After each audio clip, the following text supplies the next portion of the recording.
Craig, the biggest housing bill in decades just became law. My phone's got agents ask me some version of the same thing. Is this going to help my buyers? Should I tell people to wait or what's going on? Well, my answer is it depends entirely on where your buyer is standing. If they're in Jacksonville, maybe. If they're in Miami, Fort Lauderdale, Palm Beaches, honestly, bill probably wasn't really built for us. Yeah, that's not what the headlines say, though, right? Now, the headlines are national and housing is local, and South Florida is about as not the national average as it gets. So today, let's actually read the thing, figure out what it's supposed to do, and then be honest about what it'll do here versus maybe the rest of the state. Because wait for the housing bill might be some of the worst advice you could give a South Florida buyer right now.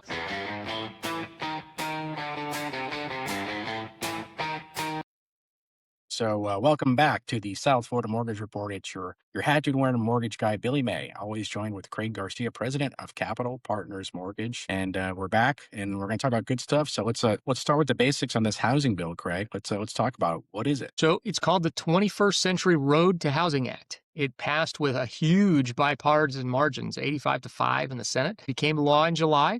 It's built on a core belief. America has underbuilt housing by millions of homes since the 2008 crash, and prices are out of reach. Median homes around 403,000 nationally, up 77% since 2011. So Washington's answer is build more and stop Wall Street from buying up what little exists. Yeah, so we got two problems and two fixes, so to speak, right? Right. Fix number one, get institutional investors out of the way. Fix number two, knock down the barriers to building.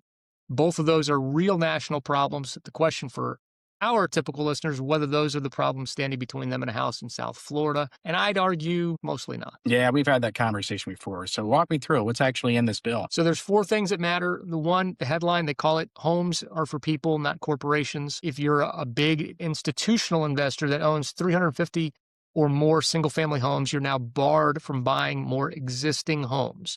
The idea is to stop the Wall Street firms from outbidding families for starter homes. Yeah, and we've talked about that before. That's not really, we don't see a lot of that in our market. So like, the BlackRock is buying your neighborhood thing. That's everybody's mad about that, right? Exactly. And it does exempt new construction and build to rent. So they can still fund building new. They just can't keep vacuuming up existing homes. So then two, supply side reforms, streamlined environmental reviews, pre-approved home designs, so builders aren't reinventing the wheel, and federal guidance pushing local governments to reform zoning and land use rules. The theory is that a lot of what stops building is red tape and slow permitting. And then three, money with strings, about $200 million a year for 5 years that goes to local communities, local municipalities that actually increase their housing supply.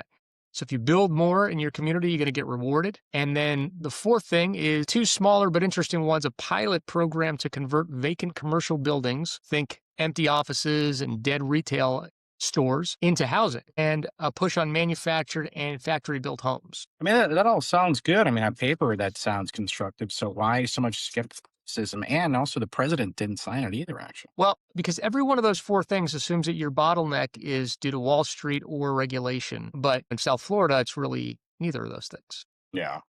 Yeah, that's true. So let's do the investor first. That's the one that people kind of cheer for. We don't want corporations buying homes in my neighborhood, right? Right. And the news for South Florida is there weren't really, never really a huge problem here. I remember a period of time where BlackRock was doing some buying here, but in the Miami metro, institutions only own about 5% of single family rentals. If you compare that to Atlanta, where it's at 25%, Jacksonville's north of 20%. A local broker put it well. Corporate investor competition is not really a thing in South Florida. And the big firms have pulled way back anyway. So Blackstone's single family buying is down more than 90% since 2000. Yeah, so the marquee provision, so to speak, the one getting all the headlines is It does almost nothing for a Miami buyer. You're in competition for that condo or that starter house. It's not a hedge fund. It's another family, a cash second home buyer, a foreign buyer, a local little investor. The bill doesn't really do anything against any of those folks. yeah. So what about the build more side? I mean, we talk about we need more housing, especially, and we talk about Broward County. We don't have any available land. What's going on with that? Yeah. So the thing that stops the thing that assume the thing that stops. Hang on. We do need more housing, but the supply reforms assume that the thing stopping construction is permitting and zoning red tape. And in a lot of the country, fair enough. In South Florida, the thing stopping constructions is we don't really have any more land. So we're pinned between the Everglades and the Atlantic, so you can't streamline an environmental review into more buildable dirt. Faster permits don't, create lots that don't exist. So the bill's medicine doesn't match our disease, right, Greg? Yeah, that's the whole point. And the part that may bother people is the bill really does nothing for what's genuinely strangling housing costs down here. It doesn't touch the property insurance crisis. It doesn't touch the condo reserve and special assessment mess that we got after Surfside. Those two things, insurance and condo carrying costs, are doing more to price people out of South Florida than any Wall Street investor really ever did. And this landmark bill doesn't really do anything for either of those problems. So for the South Florida real estate agent that we work with, that's kind of our core audience here. The bill really doesn't do anything. If an agent says, "Hey, should I wait for this bill to kick in?" I mean, pretty much no, not really. It doesn't do anything, right? Nope. Doesn't change your math in South Florida. Waiting for a train, it's like waiting for a train that's not coming to your station. I mean, these things just don't, they're not going to do anything about affordability here. The insurance shifting, building assessments, and that whole process kind of getting resolved, the right loan structure. I mean, those things have nothing to do with this law. So, Yeah. yeah. So getting back to the bill, I mean, really, who does it help? Because it's not nothing. I mean, it must help somebody somewhere, right? Yeah, yeah, no. So, I mean, for one, investor heavy metros. So, Jacksonville and Tampa, they have some real institutional investor concentration. Jacksonville's is over 20. So, the 350 home cap actually could do something there. It could take pressure off of entry level buyers who've been getting outbid by some corporate cash. That's a real potential impact in those markets. So, that would be a thing. And then on the building side, And that lands where there's still land. So Central Florida, North Florida, the Panhandle, places with room to grow and active home building, the streamline reviews, the pre-approved design, the money for localities that build, that's aimed straight at growth markets with dirt to put houses on. So the bill quietly favors growth with land Florida over landlocked South Florida. So it's same state, but different effect. yeah. So a buyer up in Ocala, Lakeland, Jacksonville. I mean, it's different, right? It's generally a differentiation than a buyer in Hollywood or national headline. Yeah. Yeah. So is there anything in it with a South Florida angle? One thing that might be worth watching is this commercial to residential conversion pilot. So we've got some aging office and there's some dead retail down here. And Miami's done some office to residential conversions. If any piece of this touches our supply, it's that one, turning buildings we already have into housing since we can't really make any new land. I wouldn't oversell it, but that's the piece to maybe keep an eye on. Yeah, but that's not a quick fix. It's something that could take some time. So really nobody should be making a decision this year based on this, correct? Yeah, no, I mean, there was even Redfin's chief economist made 2 points worth repeating. One, the investor ban may be easy to dodge. An investor can split their holdings into a bunch of entities that each stay under 350 homes. And, whatever supply that this could create is going to take time. It's aimed at missing middle housing, townhomes, smaller multifamily, smaller condo buildings, not a freeing up of an existing home for first time buyers next spring. This is like a 5 to 10 year infrastructure bill dressed up as affordability relief. It's not something that's really going to, give a lot of relief, certainly this year and not yet next year is the idea. Yeah, not down here in South Florida. So Yeah. so Right. so give me the clean version people can act on. Like where there a few bullet points here, Craig, that they should know about. Sure. We just say three things. One, if you're buying in South Florida, bill doesn't really change anything about your decision. There's nothing to wait on. So just keep looking at what you're looking at.